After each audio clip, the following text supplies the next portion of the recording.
And we're back. Welcome to the show, everybody. Welcome to the new year. Happy New Year. Happy new decade, unless you're one of those pedantic jerks that likes to claim that the new decade doesn't really start until 2021, which is it's really rude and outrageous, by the way. If you're one of those people going around saying that, oh, we're not in the new decade yet. It's like when I was celebrating my birthday in October, and my wife said to me, but your birthday isn't until June. And I said, so what? What difference does that make? I'll celebrate my birthday whenever I damn well please. And we will celebrate the new decade whenever we damn well please. We might celebrate the new millennium next year. We might celebrate the year 3000 next year if we feel like it, because time is relative, man. But anyway, I don't even see how the pedantic jerks, and I say this as a pedantic jerk myself unapologetically, but I don't think that it's correct in this case, because if the year 2021 is the actual start of the next decade, that means that this year 2020 is a part of the teens, or whatever we call the previous decade. But if 2020 is part of the teens, then, for instance, 1980 is part of the 70s. But how would you react if someone said, oh, I was born in the 70s, and you said, what year? And they said 1980. That doesn't make any sense. In what universe is 80 part of 70s? It's not. So we begin, so this is the new decade. I just want to put that to rest. And we begin the new decade talking about what happened this past weekend. As I hadn't done a show until Thursday, so I haven't had a chance to talk about it. Not a fun topic to start things off with, but it is important. As you may have noticed, after the anti-Semitic attack in New York on Saturday and then the church shooting in Texas on Sunday, this argument has been ignited again about whether houses of worship, places where people of faith congregate, should have armed security and armed congregants. I think as this debate's happened over the last few days, it is very oddly timed, to say the least, because, of course, the attack in Texas was neutralized within seconds by an armed volunteer security guard named Jack Wilson. So you think, what is there to discuss? If he hadn't been there, many more people would have died. He was, so they didn't. And the math seems pretty straightforward. Now, of course, you could argue, and we'll get more into this in a second, but you could argue that if the heroic Jack Wilson wasn't there, the assailant might have still been taken down by any of the other, I think it was 5 or 6 armed worshipers who got up and also drew their weapons. And that can be seen on video. But their presence deals another blow to the standard anti-gun talking points that you always hear surrounding these situations, because we're often told that the problem with the good guy with a gun strategy is that all of those gun-toting good guys would turn a mass shooting into a Wild West, shootout, and there would just be bullets flying everywhere. Now, even if that were true, even if it were true that having good guys with guns would turn it into a Wild West shootout and there would be bullets flying everywhere, wouldn't that be better than bullets flying only in the direction of innocent bystanders? Because that's usually how this goes. There's a bunch of bullets flying, but they're only going in one direction, and that is in the direction of the innocent people. So I don't think anybody wants church to turn into a gunfight at OK Corral, but I would rather have that than just an all-out slaughter. I would rather have that than the massacre at Sutherland Springs, where, if you recall, last year or 2 years ago, 26 people were shot and killed at church.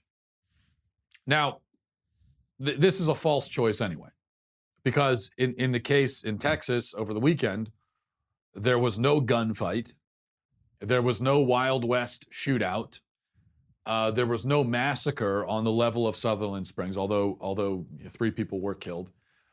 And that's because a good guy returned fire, killed the bad guy immediately, and the other good guys with guns refrained from spraying bullets all over the place. They didn't need to fire their weapons, and so they didn't, and that was the end of it. Now, you compare that with the attack at a rabbi's home in New York on Saturday, where this scumbag was able to stab 5 people with a machete before fleeing the scene unharmed. And without guns to protect themselves, the people in the home, they were, reports tell us they were throwing tables and furniture at the assailant. And then they took down his license plate as he rode away. Now, they weren't armed. That's all they could do. And they responded correctly given the situation. But can any rational person or any reasonable person argue that victims are better off defending themselves with furniture and with a notepad to write down the guy's information when he leaves? Is it better that they defend themselves that way than with a firearm? No. Well, I mean, no reasonable or rational person can argue that, but there are a lot of irrational and unreasonable people who like to have their voice heard, especially on this topic. It seems to me that these are indisputable facts, and the events of this weekend prove it. Here are the facts. Houses of worship, or places where faithful congregate, should be protected with guns. Members of minority groups that are often the target of violent attacks should protect themselves with guns. Buildings that house our children for 8 hours a day should be protected with guns. Now, I agree with the anti-gun crowd that these kinds of measures should not be necessary. Okay? Society should be safer. Just as I agree with the feminists who, when we talk about women protecting themselves, and feminists will say, well, women shouldn't have to protect themselves from raping men because men shouldn't be raping in the first place. I agree. They shouldn't be. I agree that many things happen in our world that should not happen. And our world should be different from how it is. And if there were any reliable way, any feasible way to preempt all of these bad things without using guns, I'd be in favor of that. But there isn't. So I'm not. All of these shoulds and shouldn'ts just don't amount to anything when the bad guy who shouldn't be bad shows up in the place where he shouldn't be to actually do the bad thing that he shouldn't be doing with the gun that he shouldn't have. There's a whole lot of, because there are times like that where a whole lot of shouldn'ts are happening. And when that happens, you're not going to stop the bullet that's flying towards you. You're not going to stop it by talking about what should and shouldn't be. Because when shouldn't becomes is, which it so often does in this fallen world of ours, the only thing you can do is respond to the reality of the situation. Yes, shouldn't. That's true. But it is. It is happening. Should and shouldn't, these are good topics for campaign speeches and John Lennon lyrics, but they're useless when the lead is actually flying. Now, this is just about responding to what's actually happening. And that's when you need a very practical guy like Jack Wilson, and you need him to have a very practical tool like a gun. And that's just the way it is, whether we like it or not. And that should sort of be the end of the conversation. All these bad things should not happen, but they do. And they will always happen until the end of time. And so we need to be prepared to respond. That should be it, but it isn't. The media is predictably determined to find a negative spin for the Jack Wilson story because it's a story that's so devastating to their narrative for all the reasons I've already described. And they're going to absurd lengths to find this negative spin. For example, USA Today published an editorial yesterday talking about the truly terrifying aspect of the church shooting. Now, you would think that the truly terrifying thing is that a bad guy went into a church to shoot it up. That's the terrifying thing. But not according to USA Today. What's terrifying to them is that so many parishioners had the means to defend themselves. That's what's terrifying. And we'll get into that op-ed in a minute. But first, a word from Ring. Ring's mission Speaking of being safer, Ring's mission is to make neighborhoods safer. You might already know about their smart video doorbells and cameras that protect millions of people everywhere. Ring helps you stay connected to your home anywhere in the world. So if there's a package delivery or if there's a surprise visitor or whoever, you're going to get an alert. You'll be able to see it on your phone, and you could speak to them. You could do this all through your phone. We've had Ring for a while now at our house, and for me, the main thing I like about it, at least from my perspective, is just peace of mind. Because when you're a homeowner and you've got a family and all these, there's a lot of anxiety that comes with it, and just being able to keep an eye on things wherever you are. And you could be 3,000 miles away, and you said, "I do this all the time. Let me just check to see what's going on at the house." And you pull up Ring. And then there's also convenience as well, where, if you can't get to the door, I know I could still talk to whoever is there. So peace of mind, security, convenience, exactly what you're looking for in a product like this, certainly exactly what I was looking for. As a subscriber right now, you have a special offer on a Ring welcome kit, which is available right now at ring.com/Walsh. That's ring.com/Walsh. The kit includes a video doorbell and a Chime Pro, which is just what you need to start building a ring of security around your home today. Go to ring.com/Walsh. That's ring.com/Walsh. All right, so USA Today, reading now from the article by Elvia Diaz. This is what it says. Jack Wilson is a hero, all right. It took him only 6 seconds to kill a gunman at a Texas church, saving countless lives. Unfortunately, that kind of split-second heroism has been turned into a PR tool by gun advocates. The reality of Wilson's heroism is a lot more complex. He wasn't just an ordinary parishioner, as gun advocates may want you to believe. The church's volunteer security team member is a firearms instructor, gun range owner, and former reserve deputy with a local sheriff's department, according to a New York Times detailed account. In other words, he's exactly the kind of man you want around with a firearm. But we know nothing about the at least 6 other parishioners who also appeared to draw their handguns at West Freeway Church of Christ in White Settlement, Texas. And that's terrifying. Goes on a little bit later. But have we really reached a point when each of us need to carry a firearm anywhere we go? Gun advocates certainly think so. They point to Wilson and the new Texas law that allows him and others to carry firearms inside the church. President Donald Trump said as much on Twitter Monday, yada, yada, yada, so on and so forth. So this is exactly what I'm talking about. The focus here is on should and shouldn't rather than the reality. The author says, have we really reached a point where, these churchgoers need to bring a gun to church? Yes, apparently we have. Apparently we have reached that point. They needed to have a gun, and they did. And if you want to say that's terrifying, then fine, I agree. If you want to say it's terrifying and terrible that people have to be armed wherever they go, and that you need to even think about this when you go to church, if you're saying that's terrifying, then yeah, I agree, it kind of is. You could make it less terrifying for yourself by equipping yourselves with the means to defend yourself should the necessity arise, but it is kind of a terrifying situation.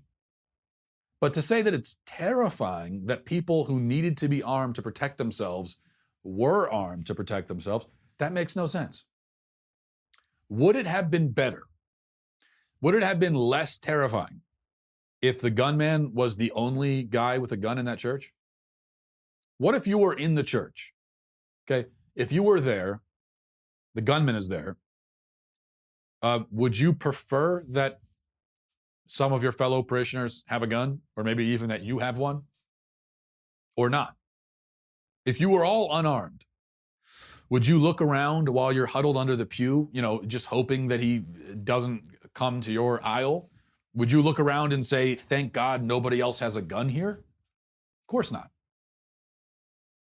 See, the problem, and this is what the media is doing, that what they've always told us, what they've promised, what they, it seems like, have hoped is that, in a situation where a gunman shows up to a church in a place like Texas, and there are 6 or 7 people there carrying guns, and they all pull them out. What the media has always told us is that it's going to turn into a Wild West shootout, bullets flying everywhere. And now they're writing articles and op-eds about it as if that's actually what happened. But it isn't. those other gun owners were responsible. They pulled their firearms, didn't fire them, and that was it. What's terrifying about it? No, in fact, if you were worried about that happening, this should make you less terrified. Because you see that, if somebody's a law-abiding gun owner and they're carrying a gun legally, they probably aren't treating it like a toy. They probably know how to use it. They're probably responsible people. Because people who are irresponsible, don't know anything about guns, don't know how to use them, don't know how to respond in situations like this, most of those people aren't legally carrying guns.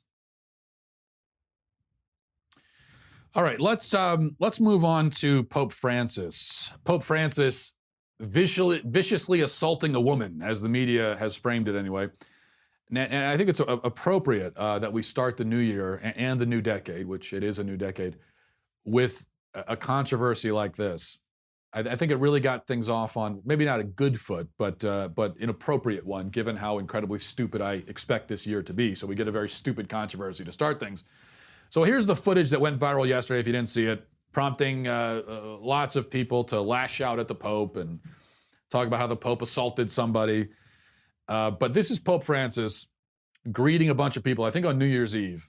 And then this happened. Watch.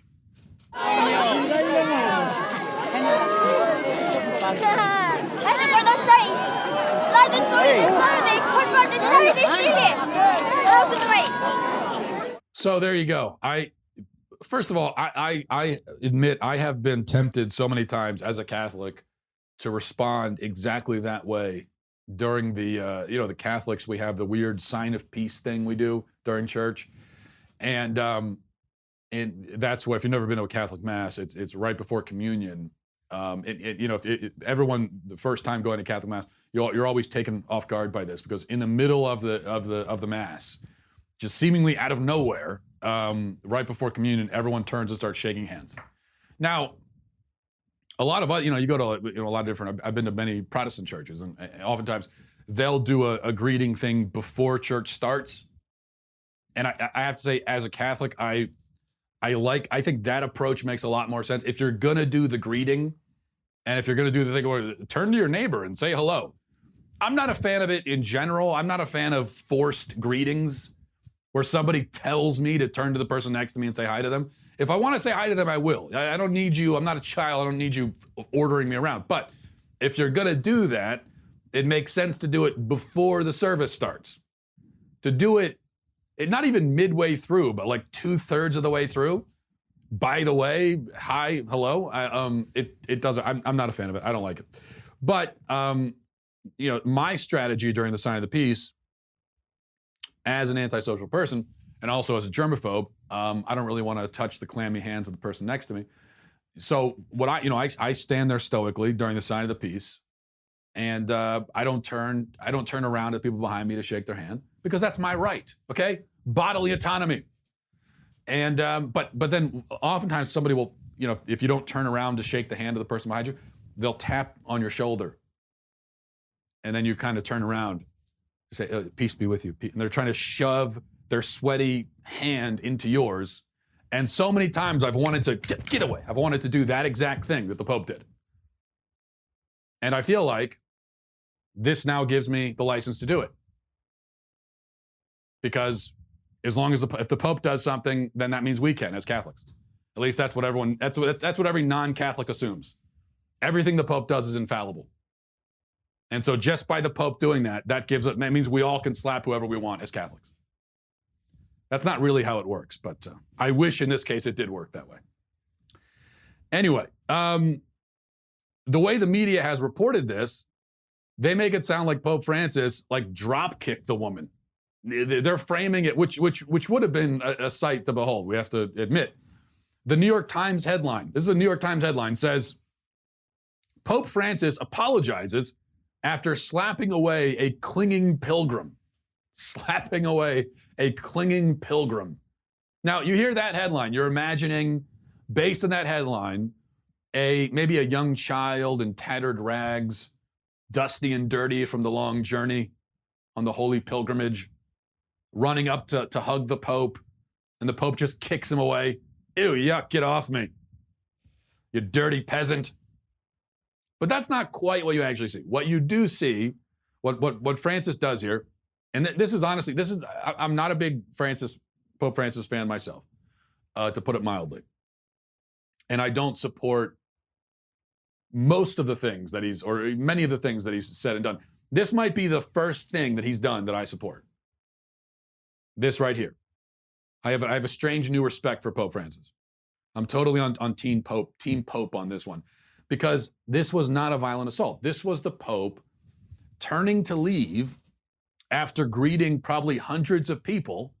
He was going down the line. It's got to end somewhere. Okay, if there's 50,000 people, he's not going to shake every single person's hand. So he's turning to leave. The woman reaches out. Can you imagine doing this to the Pope? Or to anyone, even if it wasn't the Pope.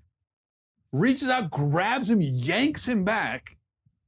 And then this is really important. He tries to pull his hand back 3 times. He doesn't immediately slap her. And it's not like he slaps her in the face.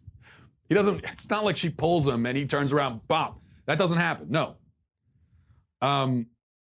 He tries 3 times to get his hand free. And she won't let go. And then finally he's, it's not hard. It's just a little, it's like if your kid's reaching for the hot stove, you might just do a quick little slap on the wrist. What do you expect? Keep in mind, this is an 83-year-old man. Likely has arthritis. Likely has arthritis. You could tell that he was in pain. And in all honesty, you watch the video, if you freeze frame it right at the moment where he's yanked in, you can see a visible grimace. And also, if you've ever shook the hand of a 83-year-old person before, you know that they don't often have the firmest grasp because their bones are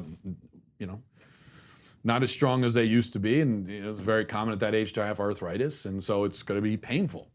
So it looks to me like he's in pain, and he's just reacting instinctively, trying to pull his hand away, and she won't let go. Yet, amazingly, or maybe not so amazingly, most people have taken the woman's side on this, which I find mind-boggling. So often these days, putting politics aside, because it doesn't seem like there's a left-right divide here, but so often these days, it seems like 95% of people are reacting to a certain thing in a certain way. And I look at that reaction and it boggles my mind. I don't understand it. How could you see that video and take the woman's side? Again, I think this would be inappropriate to do to anybody.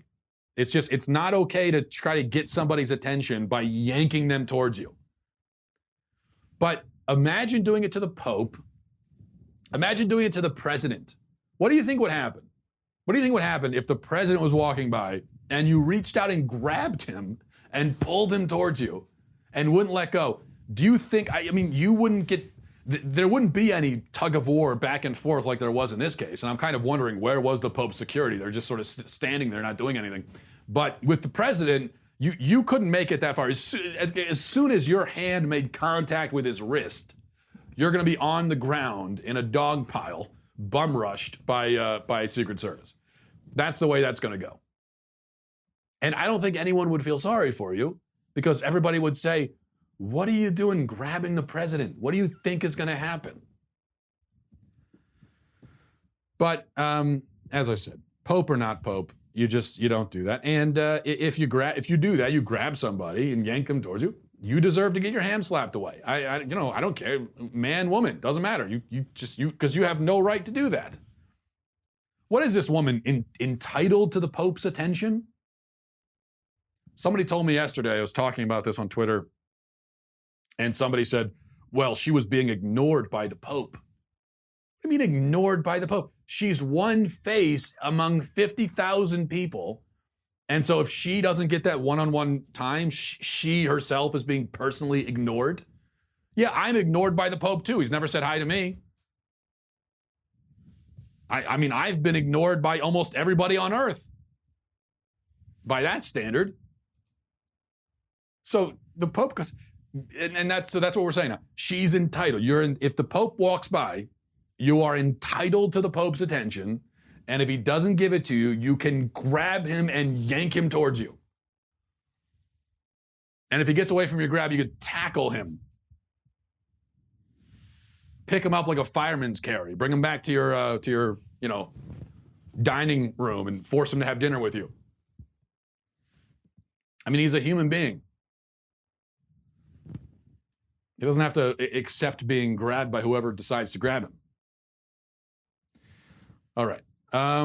So don't go grabbing the Pope. That's the lesson here. I like, by the way, also all these people saying, other popes would never do this. This is unprecedented for a pope to do this. There've been, I think there have probably been a lot of popes who would do that, actually, or worse, if you grab them. JP2, maybe not. Benedict, I could see it with Benedict. I think Benedict never strike me as the kind of man that you want to just grab and but I wouldn't be so quick to assume that if this was the Middle Ages and you did that to a pope, I think a slap on the wrist would be about the best case scenario for you in that situation. All right, 2020 is going to be a bottomless pit of savagery as we watch Democrats attempt to rip apart the fabric of our political system in order to get rid of Donald Trump.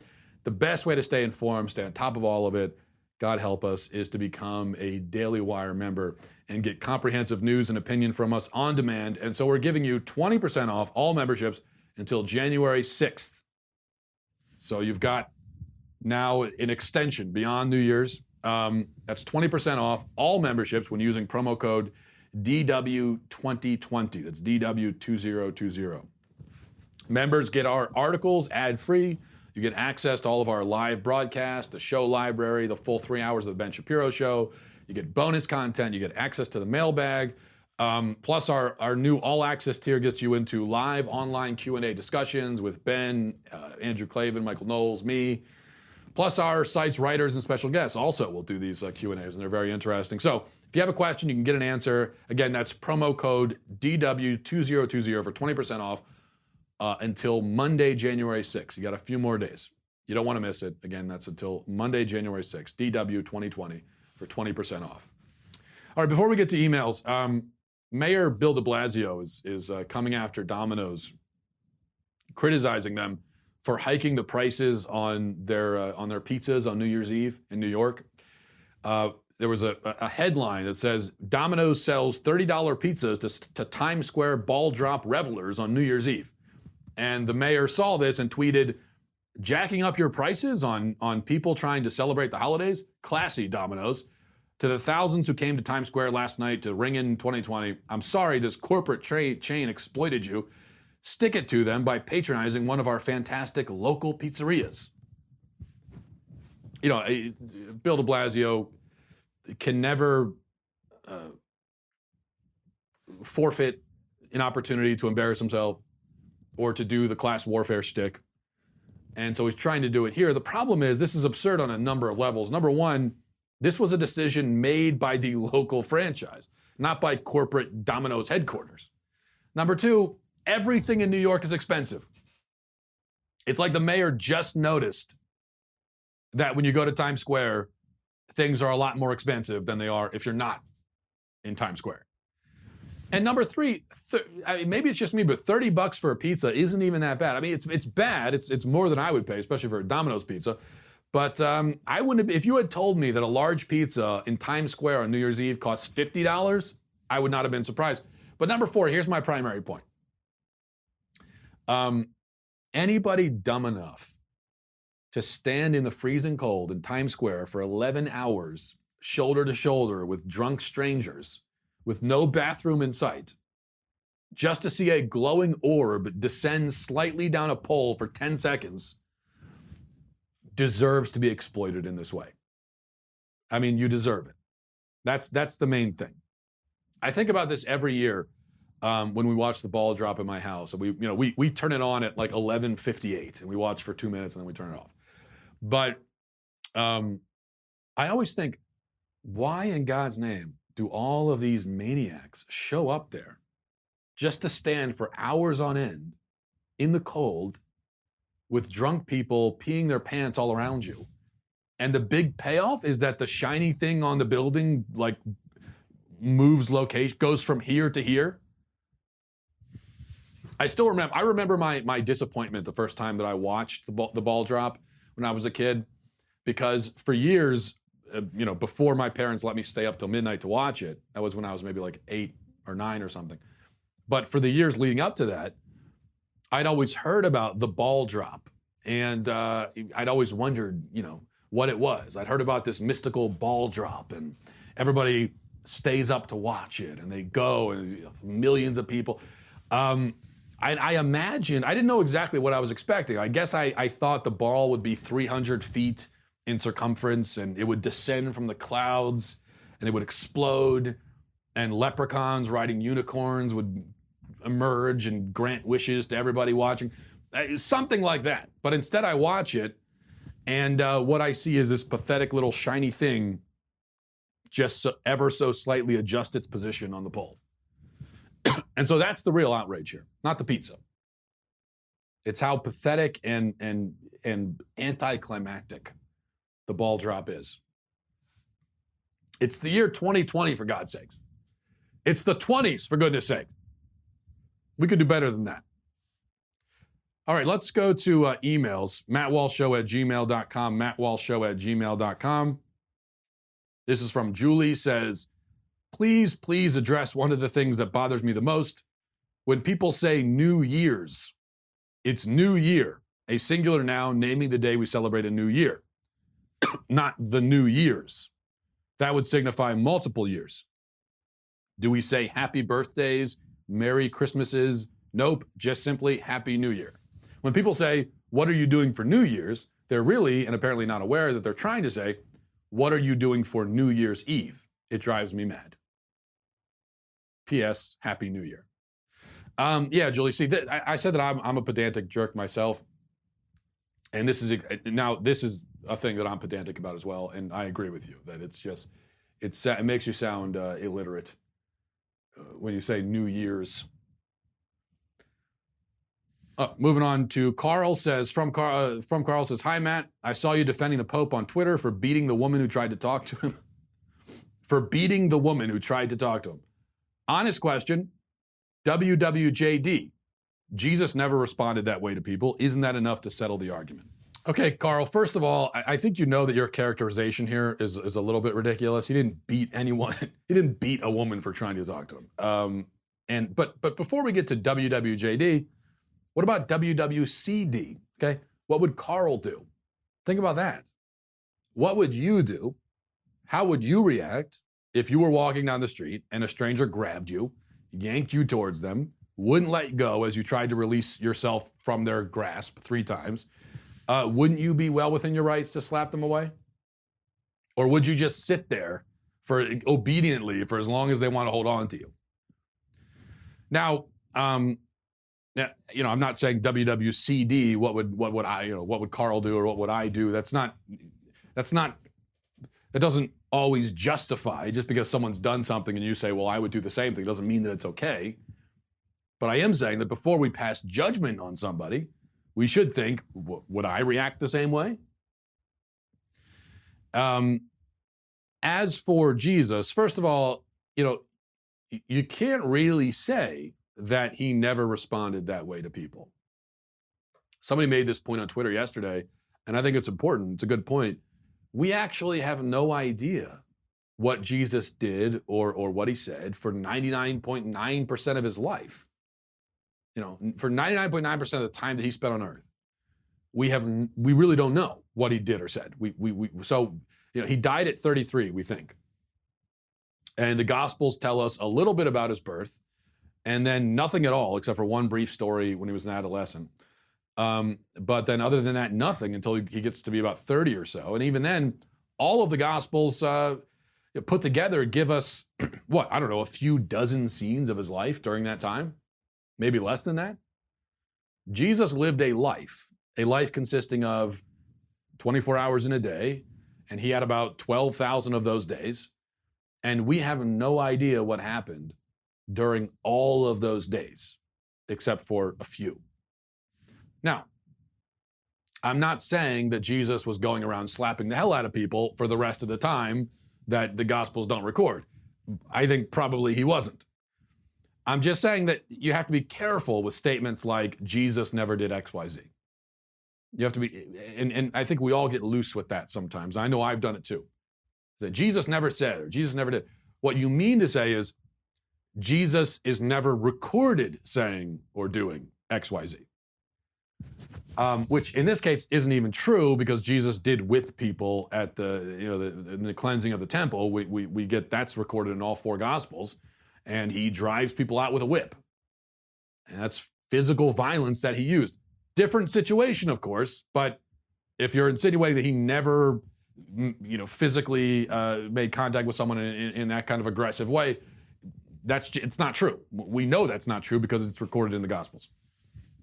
But when we talk about what Jesus never did for the times when he's not on camera, so to speak, well, we could say that Jesus never did a sinful thing. So you could say that, yeah.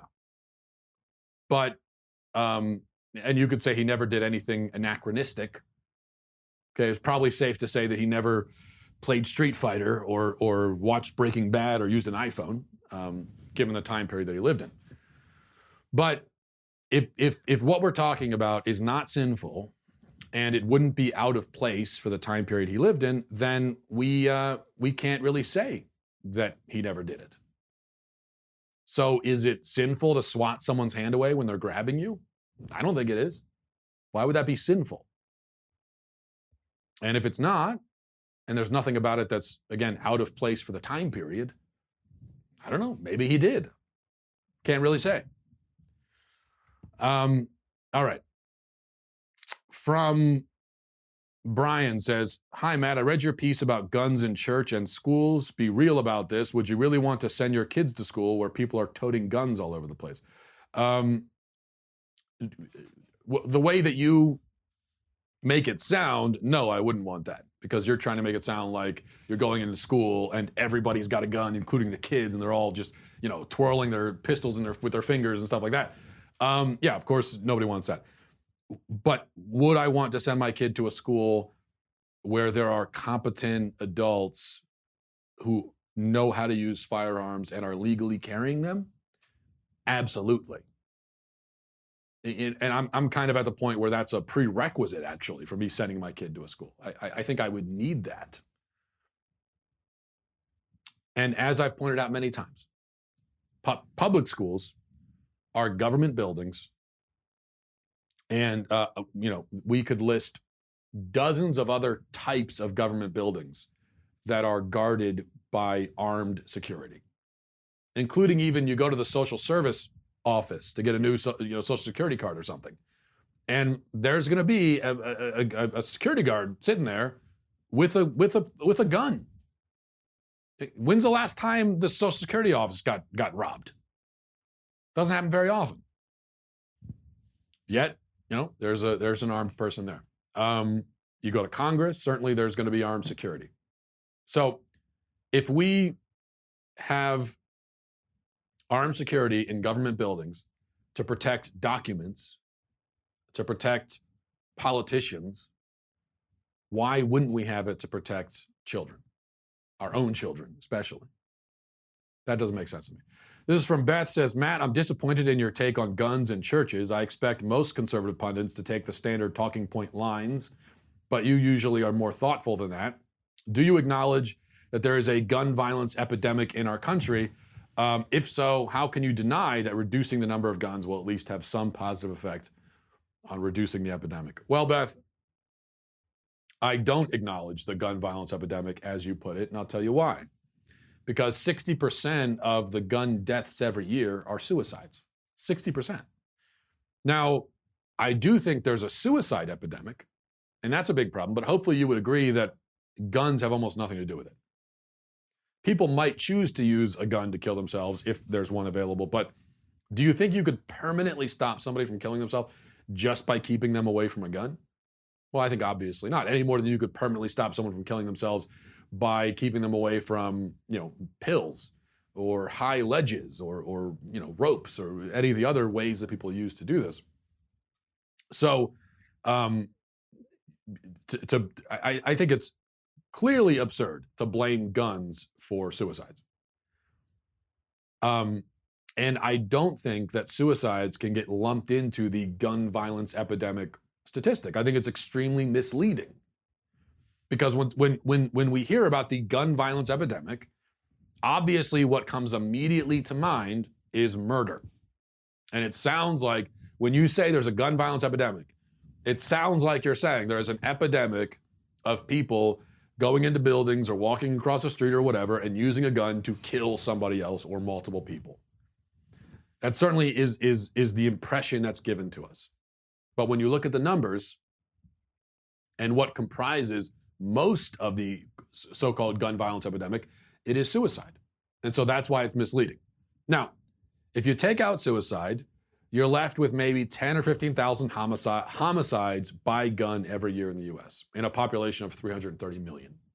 So that's one in every, 33,000 people. Another way to look at this, a football stadium typically fits 70,000 people. So in any given football stadium, packed to the rafters, 2 of the people in that whole stadium will die by gun homicide in their life.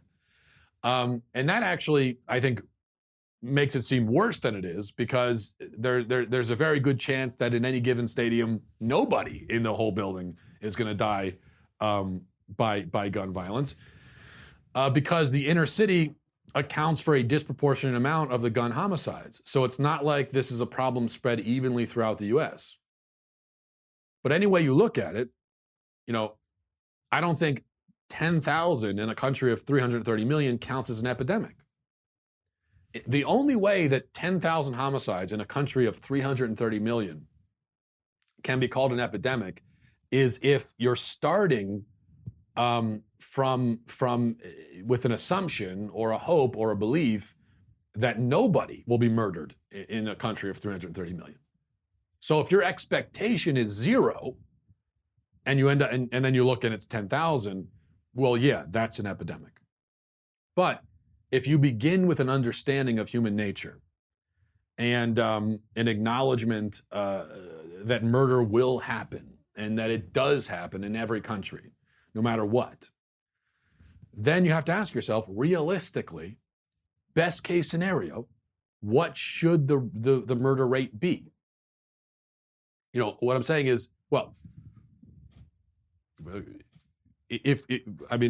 we talked before about should and shouldn't. So if we're talking ideally, in an ideal utopian scenario, what should the murder rate be? Well, in that case, yeah, it should be 0. But realistically, practically speaking, in the real world, in a country of 330 million, what should the murder rate be? You can't say 0 because that's not at all realistic or practical. Because then you're not talking about the real world, you're talking about a fantasy utopia, which doesn't exist. So that's my question to you. You think 10,000 is an epidemic? Well, what are you thinking it could, even if we got rid of all the guns, what would you expect the murder rate to be? 5,000? I think wherever you put it, 10,000 maybe is a little higher than what you would like, or what you think we can get it the number to, but it's not at epidemic levels in comparison to your realistic expectations. Now, it's bad, obviously. Every murder is bad. Every violent death is a horrible thing. And I'm not saying we should just accept it for what it is. What I'm saying is we need to be reasonable and rational and realistic in the way that we discuss it. We have to avoid sensationalism, and that's my thing. But going back to the numbers. So most of the gun deaths are suicides. Then you've got this minority of cases where it's a homicide by gun. A disproportionate number of those are inner city drug and gang related. And the crucial point there is that most of that violence is by people who illegally obtain the guns to begin with. So you can't make it more illegal. If somebody illegally has a gun and they go commit a murder, Well, they've done 2 illegal things. And I don't think you can make those things any more illegal than they already are. So additional laws and regulations on top of that probably won't do anything. So I think what you really have to look at when we talk about gun regulations and the so-called violence epidemic and so on, what you have to look at are cases where legal guns owned by registered gun owners are used to murder another person. And that is a very small percentage of the overall gun violence statistic. And in that very small percentage, given that most of it, the vast majority of it is from domestic disputes, I don't see how regulations against guns would do anything, unless you're talking about trying to confiscate every gun and get rid of all the guns, which you can't do constitutionally. And hopefully, if you are living in the real world, you realize that you can't do it feasibly and practically either. So if we're not talking about that, if you're trying to be reasonable and talking about things that we could feasibly and within the framework of the Constitution do, I don't see how anything you could do would prevent most of the murders that are committed by legal gun owners, because if a guy in a drunken rage kills his wife, well, if he had never committed a crime before that, and before that point he was a law-abiding citizen and an adult and all that, then on what basis would you deny him his right to own the gun? This isn't the Minority Report. We can't look into the future. Yeah, that we could talk about red flags and so on, but if the red flag is not a crime being committed, or someone being committed to a mental institution because they're completely insane, I mean, if that's not the red flag, then then what can you do? And so that's my stance on it. I just don't see. I think when we talk about gun violence epidemic, I think that's sensationalist nonsense, and it's just not true. And even though all murder is obviously bad, and we all agree on that, and we would all like to see fewer murders, I just don't see how additional regulations on top of the regulations that exist will do anything. Especially when you consider that, inner cities are, the disproportionate number of gun homicides happen there, and those are the places usually where you have the strictest gun laws, in places like Baltimore and Chicago. So I think that's what you have to. I try to be, I'm not. This isn't me spouting talking points. Nothing I'm saying here is a talking point. Now, these might be points that conservatives often raise. I'm not saying that I've come up with some bold new argument or anything. But these are just. I'm trying to rationally and reasonably work through this, and that's how I work through it. It doesn't make any difference to me that it's among conservatives, the standard position is to be pro-gun and pro-gun rights. I don't care if it's the standard. It is my position, but it's not my position because it's the standard one. I don't care about the standard position. This is just how it seems to me. You can tell me where you think I've gone wrong. I'd like to hear it. All right, thanks everybody for watching. Thanks for listening. We'll leave it there. Godspeed.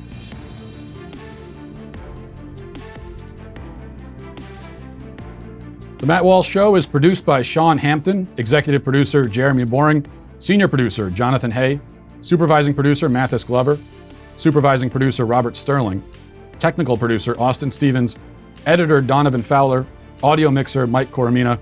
The Matt Walsh Show is a Daily Wire production, copyright Daily Wire 2020.